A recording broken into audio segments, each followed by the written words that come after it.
¿Qué tal, amigos? Escuchas de Radio M12 a través de Radio WAP. Muy buenos días, tengan todas y todos ustedes. Soy Antonio Sánchez Ballinas, coordinador de su programa Radio M12, que se transmite por la frecuencia universitaria, el 96.9 del FM de nuestra máxima casa de estudios, donde la libertad de expresión la hacemos todas y la hacemos todos. Estimados amigos, el día de hoy tenemos un programa bastante ilustrador que esperamos sirva para ir bajando a tierra todo lo que se ha comentado acerca de Venezuela.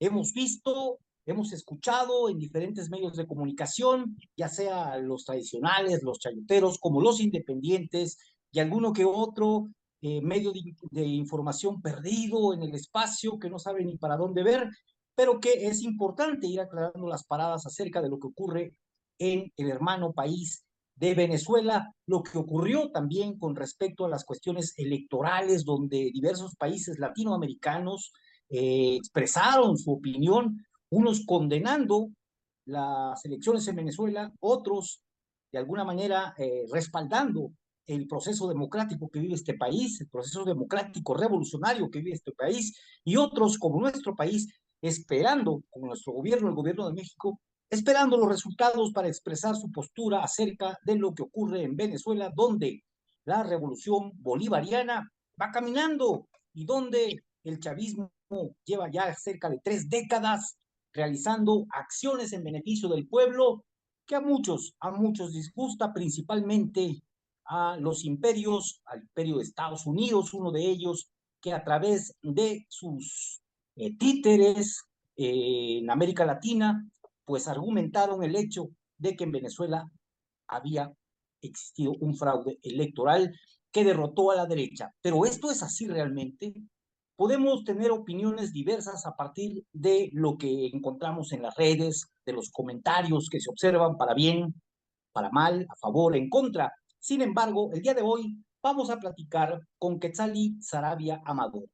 Ella es licenciada en Relaciones Internacionales, ella es activista, gestora de vínculos comunales entre Puebla y Venezuela, ella es también una académica, maestra universitaria, además una divulgadora y defensora de los derechos humanos. Como observadora internacional de las elecciones presidenciales en Caracas, en Venezuela, ella estuvo presente y de primera mano vamos a enterarnos cómo se desarrolló este proceso, vamos a ir concibiendo esta realidad que muchas veces, por diferentes motivos, no está a nuestro alcance. Para esto, tengo a mis compañeros Alexei Otañez y Marco Álvarez, con quienes vamos a iniciar esta charla. Si más adelante se integran nuestros otros compañeros, pues también tendremos su compañía. El día de hoy, pues, saludo a nuestra compañera Quetzali Sarabia Amador. Muy buenas noches, Quetzali. Muy buenas noches, Antonio. Buenas noches a tu auditorio. Muchas gracias. Bueno, estimados amigos, vamos a iniciar y para dar pie a las preguntas a esta charla, pues voy a darle la palabra a mi compañero Alexei Otañez, el joven historiador de nuestra máxima casa de estudios de la Universidad Autónoma de Puebla.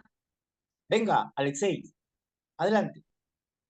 Perfecto, Toño, muchas gracias. ¿Qué tal? Espero y todo el auditorio, compañeros, estén teniendo un excelente día.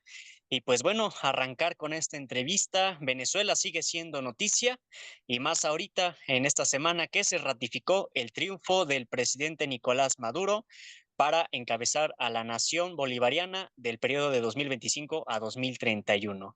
Sin embargo, muchos medios oficiales, como tú lo comentas, oficiales, alineados, perdidos en el espacio, andan vociferando que en Venezuela hay una dictadura y que hay opresión y que no hay libertad y todo lo que supuestamente para ellos los mexicanos gozamos a viva voz, ¿no?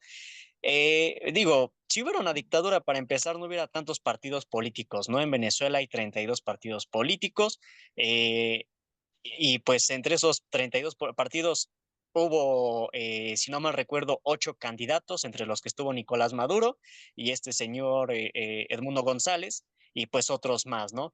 Que si hubo a candidatos inhabilitados como María Corina Machado, Digo, no era una decisión gratuita que el presidente, por dedazo, como comúnmente acá se comenta, haya mandado, haya ordenado al Consejo Nacional Electoral. Pero me gustaría, Quetzali, que nos platicaras un poco de, bueno, si dicen que Venezuela es una dictadura supuestamente, ¿cuál fue el papel, si es que lo hubo, de las Fuerzas Armadas venezolanas durante el proceso electoral? A lo que me refiero es que si tenemos una dictadura como las que hubo en Chile, en Argentina, pues los militares tenían el control del gobierno, ¿no? Y no lo hacían por consenso popular, sino a punta de cañón. ¿Algo similar ocurrió en Venezuela o que si hubo algún papel de las Fuerzas Armadas? ¿No lo hubo? ¿No hubo presencia de soldados durante el proceso electoral? Platícanos un poco sobre esta situación, compañera. Ok, mira, de hecho fueron 10 candidatos, fueron 9 de la oposición y uno del Gran Polo Patriótico. Así se subdividen los partidos políticos. Y bueno, en el proceso electoral hay algo que me llamó la atención. En Venezuela, en general, hablan de la unión cívico-militar, o sea, el pueblo y los militares contribuyen o colaboran en común sobre algún objeto o algún objetivo en común. En el caso de las elecciones, sí hubo militares, habían militares resguardando las casillas, porque las casillas se ponen un día antes, o sea, los votos fueron el domingo y se pusieron desde el día viernes en la noche, se instala todo el circuito porque ahí ocupan unos circuitos especiales, las casillas se ponen dentro de centros de estudio, o sea, escuelas, y bueno, se adaptan para que puedan ser usados como casilla electoral. Ahora, durante el periodo de las elecciones, los militares sí permanecen dentro del centro custodiando las casillas, pero también apoyando a la sociedad civil. Eh, Hay una población, gran población, que ya es tercera edad y discapacitados. Entonces, cuando ellos tienen necesidad de ingresar a los centros educativos, se les apoya. Así como en México tienen la oportunidad de llevar un acompañante familiar o persona de confianza, pero generalmente los que son cuidadores de las personas adultas mayores o discapacitados tienden a ser mujeres. Entonces, se les brinda un auxilio de parte de los militares para poder desplazar a sus familiares y que las mujeres no terminen cargando. Aunque sean hombres y ellos piden el apoyo de parte de la milicia, bueno, se les brinda y eso es algo bastante interesante. Cuidan a la población y participan de las elecciones, pero no están dentro de su misma zona. Todos los militares son desplazados a diferentes áreas para evitar que haya ahí alguna mala interpretación. Correcto. Compañero Marco Álvarez, te escuchamos. Pues bueno, más allá de ahora sí que para no quitarle, ahora sí que mucho de lo que en realidad nos trae, como te dice también Quetzali, más allá de toda la discusión, porque yo soy de los que dice que finalmente la cuestión se le puede entrar por muchos lados, esta cuestión de Venezuela, incluso ya sabemos que polariza a nivel mundial y que hay que tomar una postura y la hemos tomado, ¿no? A favor de las luchas de los pueblos y de quienes se han atrevido históricamente a plantearse cambios profundos. Sin embargo, eso no nos explicaría muchas de las cosas que se han dado de los fenómenos reales, para no verlo así como, digamos, idealizado tampoco ningún fenómeno revolucionario, porque luego surge o digamos, cuando todo es bonito, pues decimos, sí, estamos y las consignas, todo, pero ya en la cuestión explicativa, pues muchas veces decimos, ¿y por qué pasó esto en Ecuador? ¿Y por qué pasó esto en Bolivia? ¿Y por qué pasó esto en Nicaragua? ¿Y por qué pasó esto no sé, fenómenos que son reales? ¿No? Que incluso, digo, a mí me sorprendió hasta ver cacerolazos, por ejemplo, en Ciudad Tiuna, ¿no? Cerca del Fuerte Tiuna, y eso no, digamos, eso hasta Mario Silva de la Hojilla lo estaba planteando, dice que por qué, y o sea, eso no son cosas inventadas, muchos procesos sociales. Pero bueno, aquí en este programa hemos tratado de hacer o sea, tomar una postura, pero hacer un análisis también un poco más profundo de hacia dónde en realidad se está yendo, porque todo proceso es así como decir en dónde está, de dónde partió y realmente qué es, incluso qué base tiene el poder comunal, si realmente tiene el peso que debería tener, etcétera. son procesos que aquí hemos discutido y que pues también no queremos caer en el que le hacemos el juego al enemigo o al imperio por discutir o tratar de analizar las realidades de esos procesos que son reales, no son hechos por dioses. Pero bueno, más allá de eso, ¿tú cómo ves esa cuestión de que incluso, digamos, a nivel geopolítico, tú cómo ves, por qué es la importancia para ti de Venezuela en todos los procesos, incluso cómo se han posicionado los países, ¿no? Que incluso han cambiado, ¿no? O sea, incluso hasta México ha estado, hasta López Obrador ya ha estado así como que no ha dado un apoyo total, ni se diga Petro, y pues Lula ya de plano ahorita ya está ya prácticamente volteado, ¿no? Entonces, pero incluso quienes apoyan, por ejemplo, en cuestión de Cuba, etcétera, pues tampoco ha habido así como que un bloque. Bolivia está así también como que muy, como medio desdibujado, entonces ahí como que pasan cosas. ¿Cuál sería tu visión en ese aspecto? Bueno, respecto a la posición de México, recordemos que México siempre ha manejado la doctrina Estrada y eso quiere decir que no va a intervenir en otros países. Lo que México ha hecho es decir que va a respetar el proceso electoral venezolano. Ahora, recordemos que el proceso electoral de Venezuela no es el mismo que vivimos en México. A diferencia de nosotros, ellos tienen 30 días para presentar el total del conteo y aparte de esto, bueno, su voto ya es digital, tiene 7 maneras de verificación. Se presenta el resultado con un conteo del 80% de las actas y bueno, se ratifica cuando ya se tiene el 100%.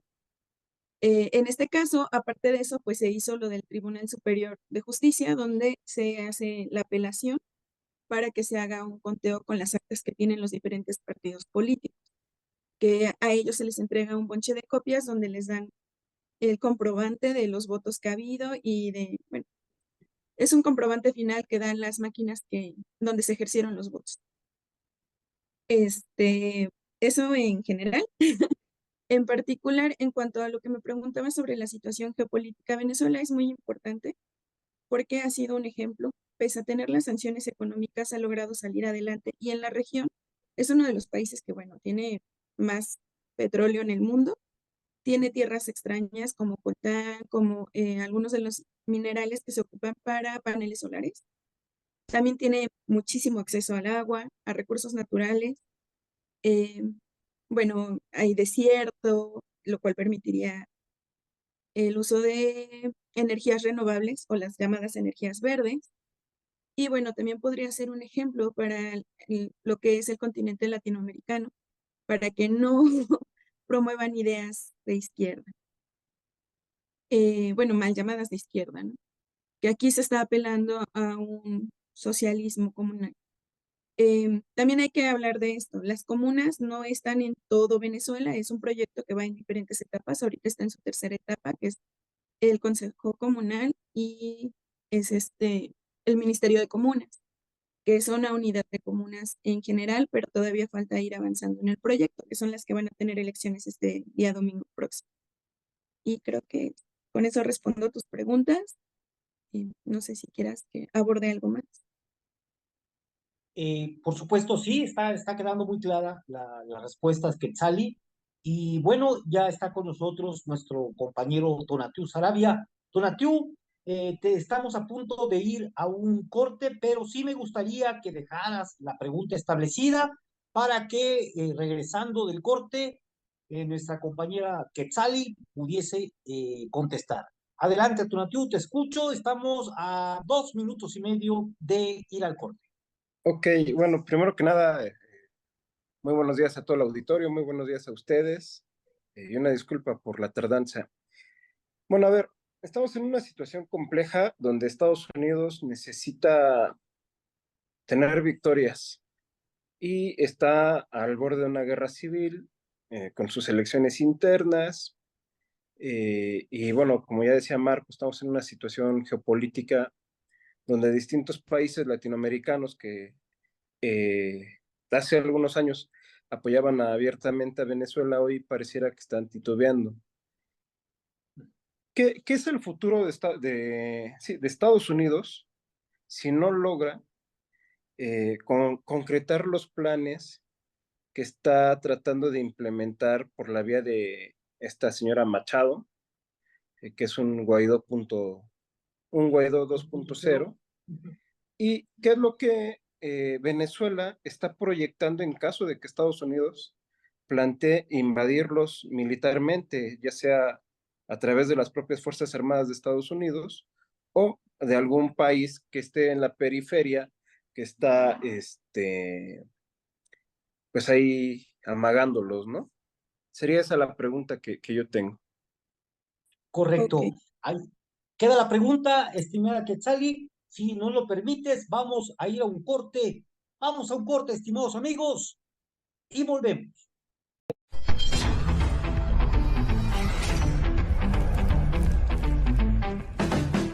Ya estamos de regreso, estimados amigos, aquí en su programa Radio M12, donde la libertad de expresión la hacemos todas y la hacemos todos. Quetzali Sarabia, quedó una pregunta pendiente realizada por Tonatiu, nuestro compañero Tonatiu. Te dejo el micrófono para que puedas responder. Adelante, Quetzali. Ok, bueno, respecto a la posición de Estados Unidos, ¿qué es lo que ocurriría con él si no concretara colocar a María Corina Machado?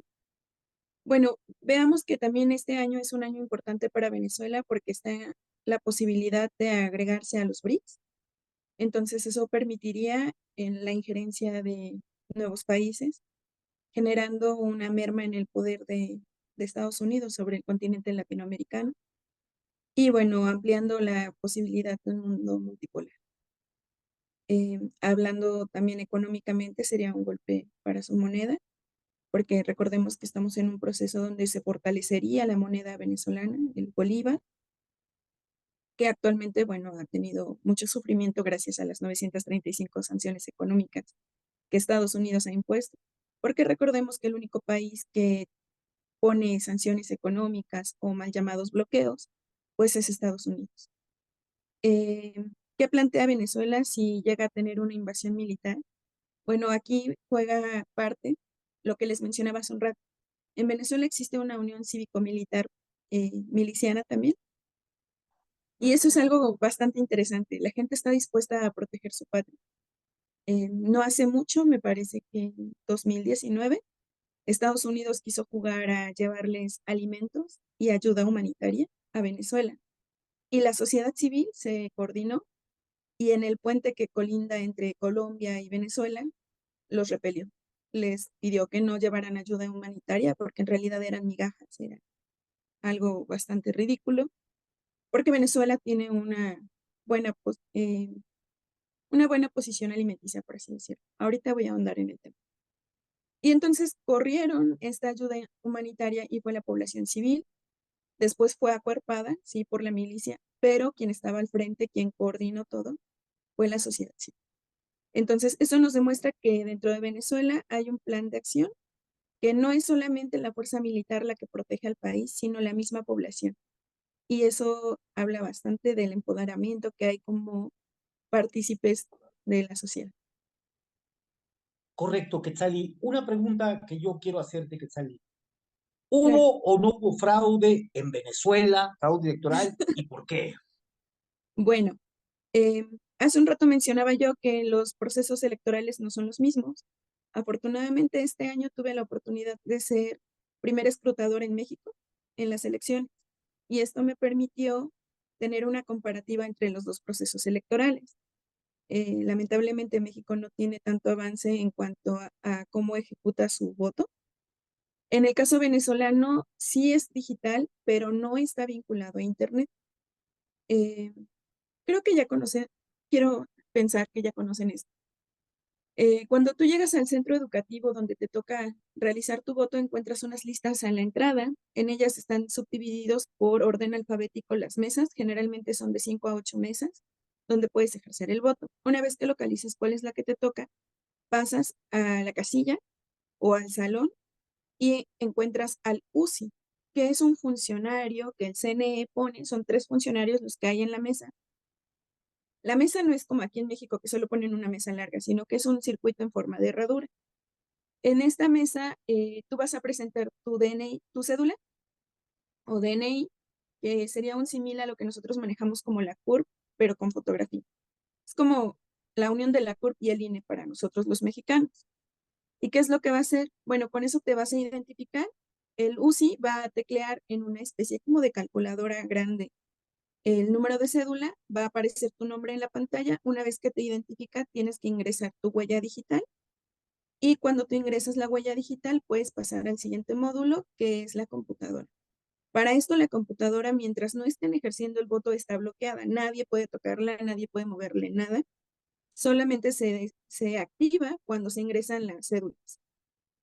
Una vez que se activa esta computadora, lo que va a hacer es mostrarte la fotografía de los 9 candidatos, bueno, en este caso de los 10 candidatos, perdón, y de los 32 partidos que existen. En algunos casos fueron en coalición, en otros fueron solos, y bueno, aquí podemos ver lo del gran polo patriótico y lo de la oposición. Después de que tú ejerces tu voto, te va a preguntar si estás seguro por quién estás votando, confirmas, y entonces la computadora te va a dar un ticket. En ese ticket va a venir por quién votaste, pero no vienen tus datos porque sigue siendo un voto libre y secreto. Ese ticket tú lo vas a tomar, lo vas a doblar y lo vas a insertar dentro de la única urna que existe. Después de que haces ese ingreso en la urna, vas a pasar a la otra parte, que es la parte ya final, donde está una mesa con otro escrutador, y en esa mesa van a buscar tu nombre, van a anotar tu cédula, vas a firmar y vas a volver a colocar tu huella. Pero ahora ya es una huella sobre papel. ¿Por qué? Porque todas estas verificaciones tienen que cuadrar cuando terminen las elecciones. Tanto los de la mesa principal como los de la última mesa tienen que tener la misma cantidad de votos, y esto va a garantizar que sea solo un voto por venezolano. O sea, no hay nada de que yo voto 3 veces, de que embarazamos urnas, no, nada de eso.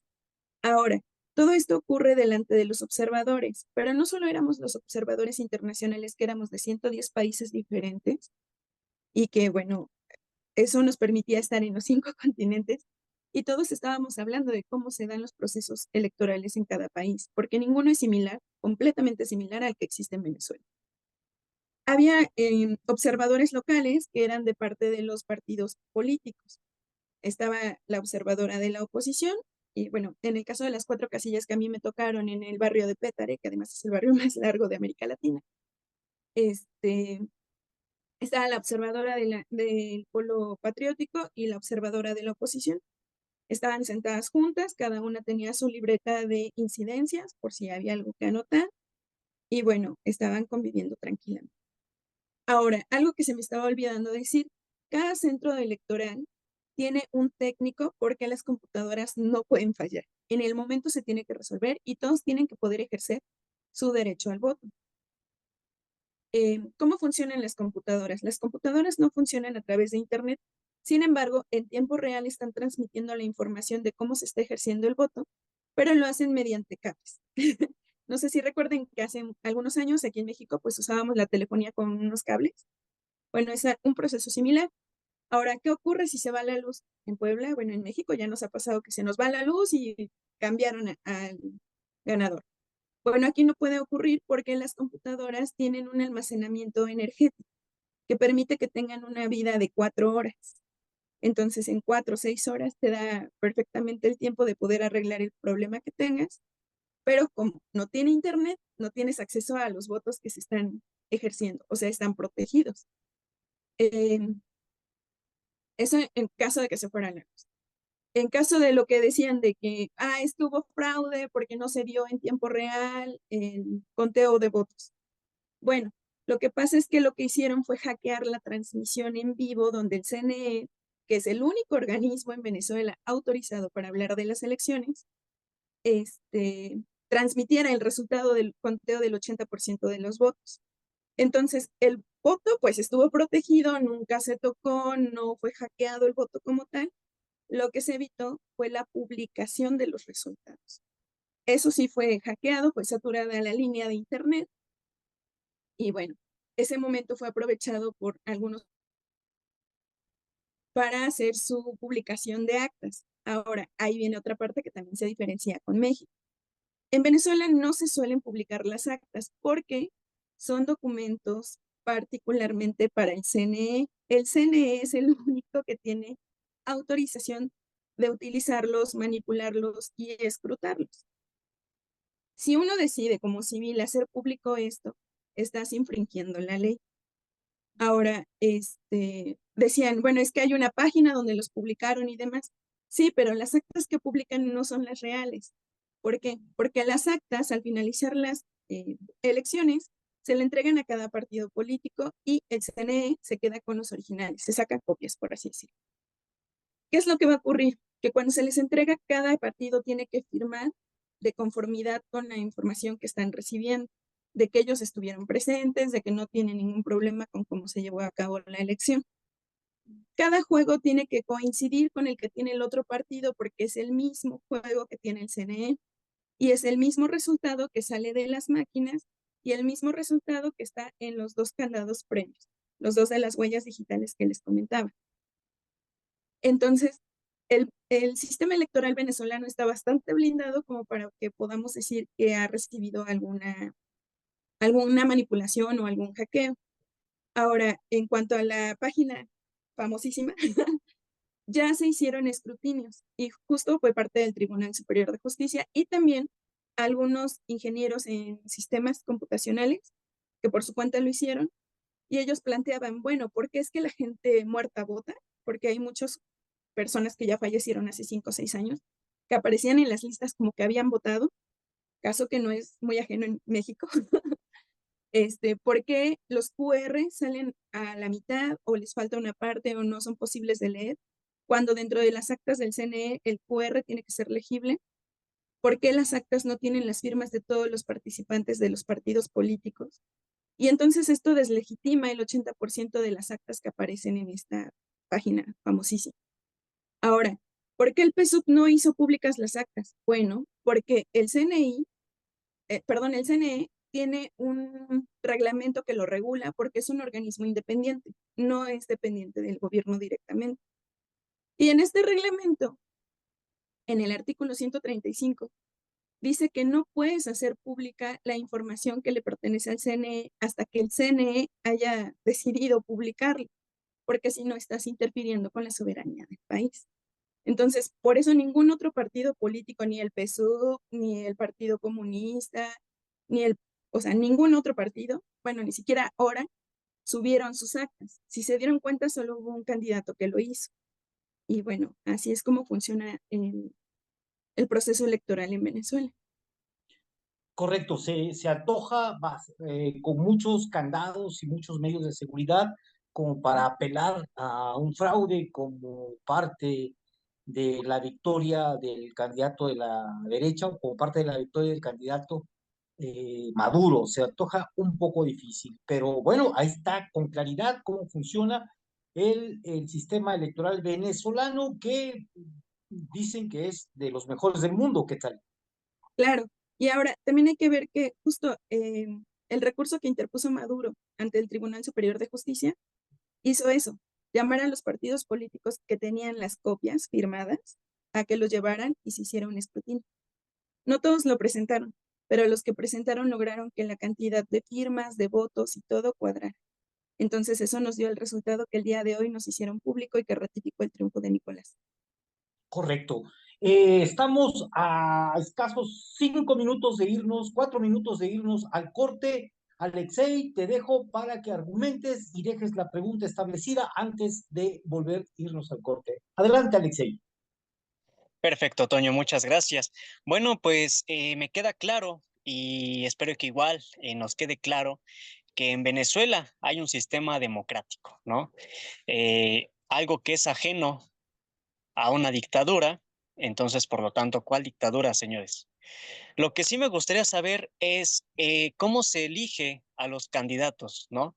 Porque vemos, por ejemplo, que hay distintos sistemas democráticos, ¿no? Nosotros en México tenemos un sistema democrático liberal en el cual hay, sí, un voto universal, directo, secreto, pero a la vez nos encontramos con que los políticos son de oficio, ¿no? O sea, a lo que me refiero es que muchas veces es pareciera que es un puesto hereditario, ¿no?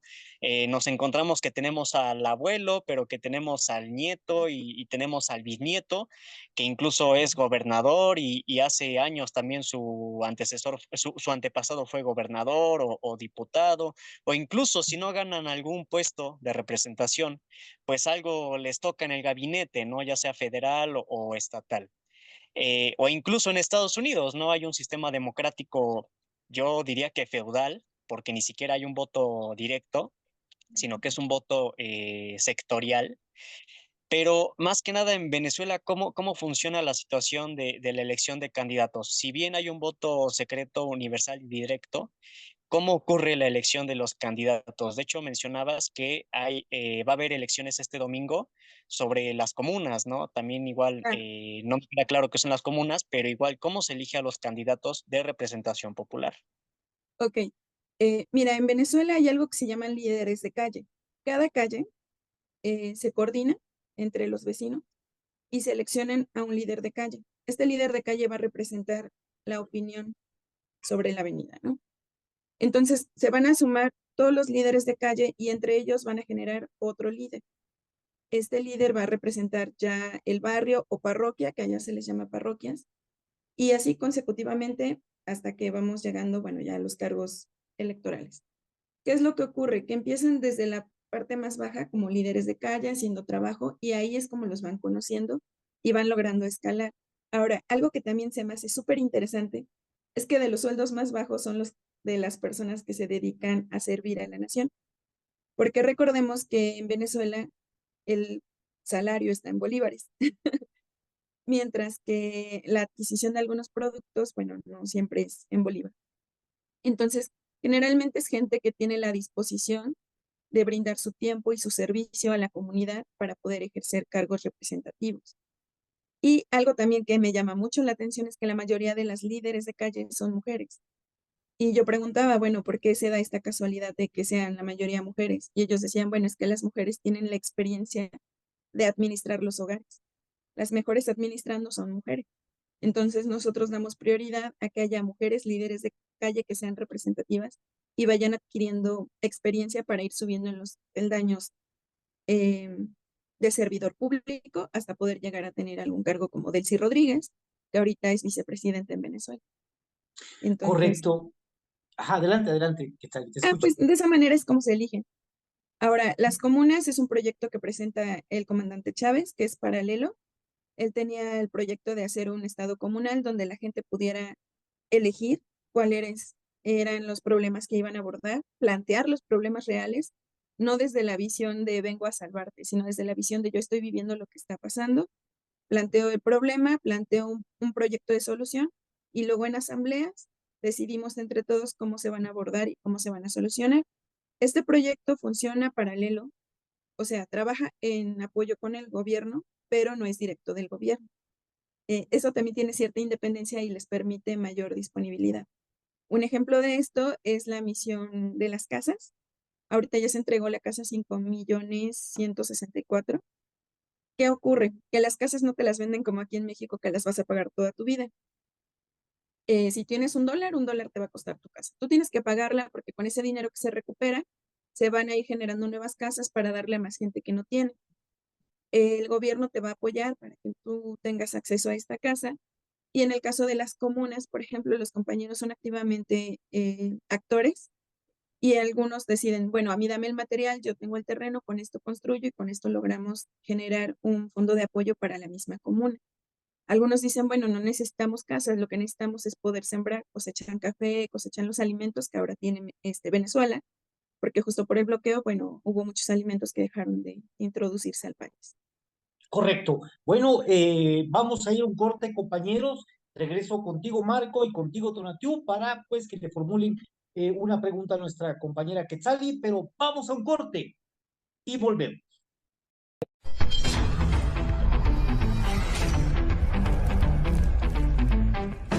Ya estamos de regreso, estimados amigos, aquí en Radio M12, donde la libertad de expresión la hacemos todas y la hacemos todos. Marco Álvarez, adelante, te escucho. Pues sí, bueno, volviendo un poco a la historia de esta situación de Venezuela, pues en realidad vemos que es como como se ha comportado la oposición en Venezuela, que hemos visto las características, hemos platicado en este programa también, pues es casi es un tema de vida o muerte, ¿no? Por la actitud, o sea, digamos como proceso. Yo por eso insisto en que todavía de la cuestión así, y lo digo honestamente, o sea, obviamente estoy dispuesto a ampliarlo y discutirlo más. Creo que en cuanto a lo electoral todavía hay muchas cosas que analizar y decir. Yo tengo añísimos ahora sí que dando seguimiento a las elecciones y es la primera vez que no podemos revisar digamos, no las actas, ¿no? Sino la cuestión de los resultados. O sea, yo en muchas otras de las elecciones anteriores, pues se veía, ¿no? Incluso ponían así desglosadamente, tú podías revisar y aparecía hasta en rojito y azul, ¿no? La oposición en azul y los estados y más o menos desglosado. Esas son decisiones políticas también, ¿no? Incluso si se dice, si no se fortalece, o sea, si tú sabes como dirección política de una revolución estratégica a nivel mundial que tienes que ser inexpugnable en el sentido electoral, porque si no, realmente estás poniendo en riesgo incluso a la vida de los pueblos, del pueblo venezolano, casi como es de fascista la derecha venezolana. Esa es una cuestión política y eso es algo que hay que analizar, ¿no? Yo creo, y no está dicho todo, yo creo, ¿no? Pero bueno, lo dejo así. En cuanto al otro, precisamente sí creo que es una cuestión que también hay que analizarlo, no es una cuestión tan inocente también. ¿Por qué? Porque si recordemos que incluso en Venezuela ha habido cuarimbas en el 2014, 2017, por ejemplo, llegaron incluso en el 2017 a quemar vivo a una persona que por ser chavista, y ahí están las imágenes, y eso no lo pudieron desmentir, ¿no? O sea, eso sí es cierto, ¿no? Y que se empiezan a aliar todos los movimientos fascistas y de derecha del mundo y que empiezan a exigirle a Venezuela. Entonces, eso es complicado. Yo creo que es complejo, ¿no? Porque si tú ves los análisis de otros programas de otros analistas, de Atilio Borón, Ina Finogenova, Fernando Buenabad, Juan Carlos Monedero, pues parecen blanco y negro, ¿no? Los buenos contra los malos, ¿no? Y todo es un paraíso, ¿no? En Venezuela. Y entonces pues, tampoco nos explicamos después por qué hay conflictividad o por qué incluso llegan a retomar la derecha. Entonces, pues digamos, esa es un poco la reflexión, pero creo que, no sé si tengas también como esa cuestión de la historia también como para ver que también María Corina Machado, pues no es algo lo que estaba presentando, así casi como que la Madre Teresa de Calcuta, ¿no? Sino que ha tenido también su historia. Entonces, yo por eso sí creo que hasta ahorita lo que yo veo es de que la revolución bolivariana dice, nos atrincheramos y es de vida o muerte y de ahí no lo sacamos, no los vamos a sacar, pero tú cómo la ves, ¿no? Ok, bueno, lo que planteas del acceso de escrutinio de las actas nunca ha sido mesa por mesa, sino que ha sido de los resolutivos finales. Lo que les decía, las copias que reciben cada partido político es lo que se ha dado. Igual lo publica el CNE, pero eso también fue algo de lo que fue hackeado y atacado, metiendo muchos datos basura para evitar la transmisión. ¿Por qué? Porque así pueden alardear de que hay un problema, que están haciendo el fraude, que todavía ni siquiera se terminaba el fraude, ¿no? Recordemos que previo a las elecciones se convocó, el presidente Maduro convocó a todos los participantes de las elecciones a firmar un acuerdo en el que iban a aceptar los resultados. El único que no firmó fue Edmundo. Y bueno, también algo que se está desdibujando mucho es que se toma como que María Corina fue la participante de las elecciones y no lo es. Ella no fue castigada por el presidente, fue sancionada por un tribunal. ¿Y por qué? María Corina era diputada por uno de los partidos de la oposición y en 2019, siendo diputada, fungió como vocera de Panamá en la OEA. ¿Y qué fue lo que hizo? Ir a pedir una intervención a Venezuela. Y eso está penado en cualquier constitución. No puedes atentar contra la soberanía de tu propio país. María Corina va y pide que hagan una intervención para salvar a los venezolanos. Habla de que se están muriendo de hambre, de que la situación es terrible y lo que les decía, ¿no? Es justo parte de quienes inician a promover esto de que les lleven ayuda humanitaria y los rescaten, como si estuvieran encerrados, como si ellos no pudieran elegir. O sea, estamos hablando que tienen elecciones bastante seguido. Y bueno, María Corina toma esta actitud, entonces justo le hacen un juicio y en este juicio la sancionan porque está pidiendo la intervención no solamente de Estados Unidos, que directamente hace un video donde pide que sancione, que les quite el agua, que les quite la luz, lo pueden buscar en internet. Está María Corina hablando directamente y dice que pide que los hagan sufrir, porque mientras más sufra el pueblo venezolano, más fácil va a ser hacer caer a la dictadura chavista. Aparte de eso, ella hace un escrito donde directamente le dice a Netanyahu que si sabemos es representante de Israel, que por favor intervenga y que rescate a Venezuela de las manos chavistas y que porque ella está dispuesta a abrirles espacios para que lleguen y pongan grandes empresas y puedan maquilar y trabajar y explotar. Incluso por ahí en internet van a encontrar un video donde les ofrece justo el agua. Les dice que hay tierras extrañas, que pueden ocupar el coltán, que la fuerza hídrica la pueden utilizar, que hay mucho recurso en el cual invertir. Entonces, ¿qué es lo que está haciendo? Pues está ofreciendo Venezuela. Ahora, otro de los símbolos que utiliza mucho es la bandera con 7 estrellas.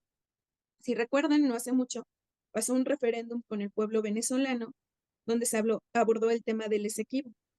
Bueno, la 8ª estrella en la bandera de Venezuela es la representación del Esequibo. Y el pueblo ejerció su voto y en el referéndum dijeron que querían luchar por el Esequibo, que además está dentro de uno de los tratados que se hicieron previos a este año. Ahorita no recuerdo exactamente el año en el que se hizo, pero bueno, ya les haré llegar la información. Entonces, el pueblo está dispuesto a seguir luchando por mantener el Esequibo, que además se los está peleando Estados Unidos, bajo la falsa promesa de darles democracia, libertad y demás. Casualmente es una zona costera, casualmente es una zona productora de petróleo que tiene grandes cantidades, independiente de los recursos que ya tenía Venezuela, ¿no? Ahora, mencionabas el caso del compañero de 17 años que fue quemado vivo. En este caso lo queman vivo porque parecía chavista. ¿Cómo es que parece chavista? Pues era moreno. Si se dan cuenta, la oposición, la mayoría de la gente que está llamando a hacer guarimba, que está diciendo que tenemos que rescatar a Venezuela, son personas de clase media alta, porque en Venezuela, como en cualquier país, existen clases sociales. La clase media alta, los empresarios, los que deciden que hay que privatizar la educación, los que promueven que se vendan los recursos naturales y que no se hable de la nacionalización de los productos, son los que están en el polo, en la oposición, perdón. María Corina y su gente tiende a ser tan clasista que dicen, bueno, si eres moreno o eres negro, porque en Venezuela hay una gran población afrodescendiente, pues pareces chavista, porque la mayoría de los chavistas son pobres y morenos. Un estigma que ya nos ha resultado familiar, por lo menos en el caso mexicano. Entonces el chico este que fue quemado vivo tenía 17 años, además era menor de edad, y parecía chavista. Por eso lo quemaron. El discurso de odio que maneja el grupo de la oposición es muy fuerte, incluso en este caso, no solo previo a las elecciones ya habían dicho que ellos no iban a aceptar la derrota, también han planteado que se vuelvan a hacer elecciones hasta que ellos puedan ganar, y también han planteado el hecho de que si no se logra el resultado que ellos buscan, guarimbeen. ¿Qué es guarimbear? Guarimbear es un nivel de violencia muy alto y que promueve, pues que destruyan, que quemen, que agredan. En este caso, lamentablemente murieron algunas jefas de calle que fueron agredidas por grupos o pequeñas turbas que fueron pagadas, además, porque cuando los detenían, ellos decían, bueno, es que a mí me ofrecían desde $5 hasta $150 o más, dependiendo a quién agrediera. Y si agredía a algún servidor público o alguien que perteneciera directamente al grupo chavista, pues me pagaban más. Estas personas actuaban bajo influencias de drogas, lo cual es muy curioso porque además nunca van a ver al polo opositor directamente ejecutando esto, sino que van a llamar a que otras personas que son necesitadas o que simplemente tienen alguna adicción a que caigan en hacer estos destrozos. Ahora, en el caso de María Corina, bueno, por eso no fue candidata a ella, por eso está ahorita limitado su derecho a traslado, porque ella también señalaba que no le permiten viajar. Pues está llamando a que invadan a su país y a que lo saquen claramente, pues eso está penado por la Constitución. En el caso de Edmundo, el candidato, bueno, hay bastante información en internet, pueden acceder a ella, de que él fue parte, mientras estuvo como servidor en El Salvador, de la CIA y promovió bastantes ataques hacia la población. Y estos dos personajes son los que vienen a decir que vienen a rescatar a la población venezolana de las terribles garras del chavismo que les da las bolsas CLAP, que es una ayuda para que ellos puedan tener alimentos, que les da bonos para que tengan 2 tanques de gasolina al mes gratuitos y que les da casas a la población y que trata de sobrellevar no solo a través del bloqueo o de las sanciones económicas, sino de las carencias, porque recordemos que Venezuela fue un país que dependió mucho de la renta petrolera durante mucho tiempo. Y también eso había afectado porque no tenían tanta producción en el campo como ahora vemos. Ahora ya tienen una soberanía alimentaria del 90%. Pero en un principio, cuando caen las sanciones económicas, eso fue un gran golpe y eso fue lo que mermó la cantidad adquisitiva de la población. Entonces, no veo ahí, pues, cómo es que vienen a resolverlo o a salvarlos. Decían de los cacerolazos, bueno, sí, lamentablemente algo que a mí me explicaba un compañero del correo postal, porque justamente tuve la oportunidad de hablar con la población civil, era que mucha gente de los que fueron iniciadores del chavismo, de los que lucharon, han tratado de proteger tanto a sus hijos que no los han politizado adecuadamente o han permitido que su educación sea a través de redes sociales. Y entonces ellos están desclasados y ellos piensan que mientras más venga Estados Unidos, mientras más venga algún otro país injerencista a salvarte, pues vas a estar mejor porque ya vas a tener este acceso al mundo globalizado y entonces tu vida va a ser diferente. Pero no entienden que va a haber una polarización mayor en la sociedad y que se va a distribuir la riqueza entre los ricos y sus amigos. No va a caer en el pueblo como actualmente está cayendo con las ayudas, con los bonos, con todo lo que se está implementando con los programas. Entonces, esta persona me decía, bueno, ¿sabes qué? Es que esta burbuja que le hemos creado a los chicos ha permitido que ellos estén desclasados y que ahora ellos estén dudando sobre si apoyar o no a María Corina, porque piensan que por apoyarla ahora ellos van a tener su posición económica o por apoyarla ellos van a tener acceso a la vida que ella tiene, porque ella es empresaria, viene de una familia de empresarios que además tienen un historial medio turbio. Si gustan investigar en la familia de María Corina en internet, bueno, van a encontrar que también deben bastantes vidas. Correcto. Y Pues ahí está el argumento, Marco Álvarez, pues que creo que ha quedado claro. Compañero Tonatiuh, tienes la palabra, tienes la pregunta. Estamos aproximadamente a 5 minutos, 4 o 5 minutos de terminar el programa. Adelante, Tonatiuh, te escucho. Bueno, a ver, tú estuviste en el periodo, en el proceso electoral de Venezuela, bueno, el día de las elecciones como vedora, entiendo que es una observadora internacional. ¿Qué es lo que observaste en las calles de Venezuela? Porque estamos viendo en redes sociales una guerra de propaganda a favor del gobierno de Maduro, pero también en contra. Y si es en contra, pues hacen unos close-ups muy grandes para que no se vea que hay poca gente en las concentraciones que llama la gente de María Corina. Y en las concentraciones que hace Maduro, pues anuncian que son millones de personas, cuando menos 1 millón, los que participan. Y además de esto, de lo que viste allá, yo sigo teniendo duda, porque es como aquí en México. Los dueños de los medios de comunicación, bueno, de algunos medios de comunicación que están en contra del gobierno de López Obrador, han denominado y han creado esta figura de la oposición, donde prácticamente meten a todos los que están en contra de López Obrador. Y ahí desvanecen todas las diferencias que hay entre estos mismos opositores. Vaya, no es lo mismo el EZ que Mexicanos contra la Corrupción, ¿sí? Supongo que allá está pasando algo similar. En los medios de Estados Unidos, que principalmente controla Estados Unidos, que tienen simpatía con ideas de extrema derecha, hablan que efectivamente prácticamente dan a entender que la candidata era María Corina cuando era Edmundo, pero además la ponen como la cabeza de la oposición.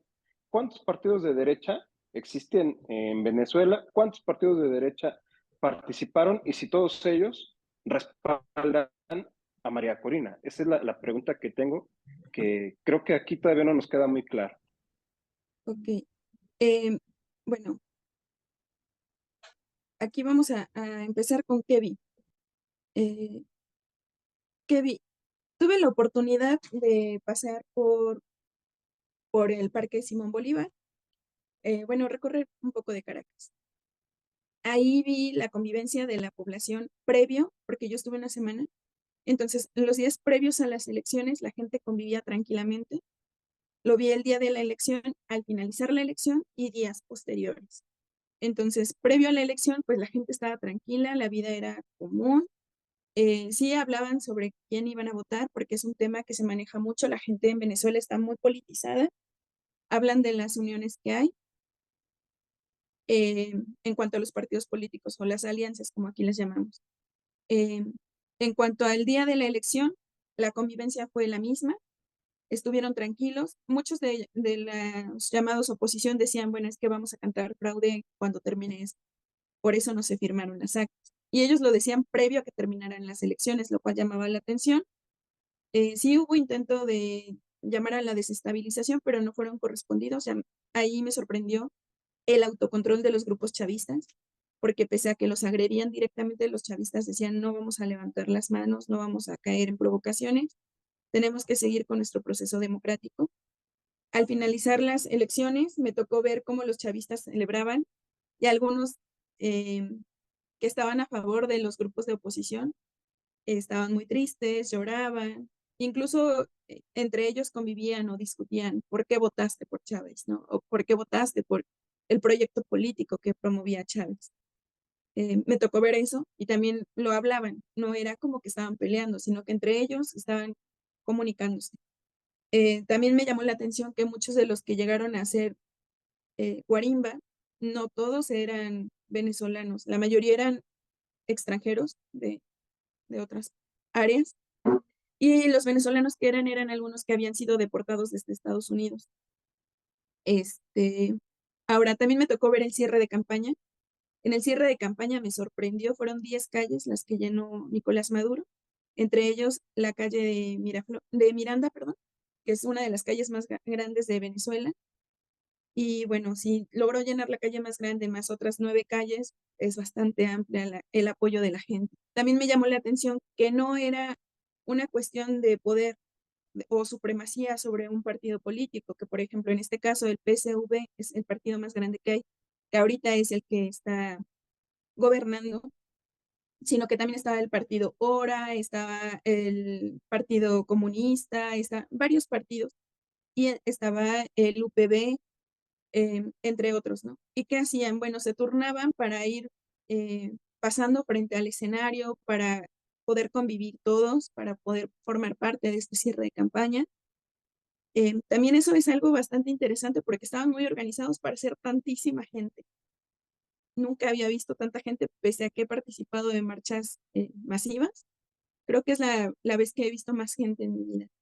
En el caso de la oposición me llamó la atención que en el cierre de campaña hicieron unas cosas muy extrañas como fue decapitar gallos, porque además era el símbolo que la gente le dio a Maduro. Decían que era el gallo pinto porque era como ellos lo representaban. Y entonces en el cierre de campaña de la oposición decapitaban gallos y decían que iban a matar al gallo y hablaban con mucho discurso de odio. Eso también me llamó la atención, porque lo hacían delante de mucha gente. No vamos a negar que sí hay gente que está apoyándolos, no la misma cantidad, pero bueno, estaban formando parte de esta cosa como especie de ritual. En cuanto a la oposición, bueno, ellos se han autodenominado así, pero no todos reconocen a María Corina. Cada uno llevaba a su candidato, por eso es que fueron 9 candidatos de la oposición, y en el lado del polo patriótico fue solo un único candidato que fue Nicolás Maduro.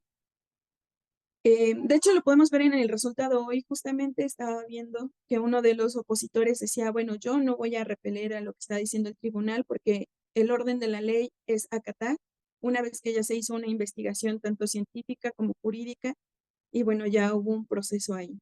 Y si es lo que está dictando el CNE, yo me voy a acatar al resultado y lo respeto. Si se dan cuenta de la línea opositora, solamente hay 1 o 2 candidatos que son los que han puesto resistencia diciendo que ha habido fraude, que no están de acuerdo. Y bueno, este candidato pues es Edmundo, que está con su jefa de campaña, que es María Corina, que ahora parece tomar el protagónico como si ella fuera la candidata. Y otro candidato que por ahí también, bueno, ahora lo están llamando un poco. ¿Cuántos partidos la respaldan? Pues diría que no. No,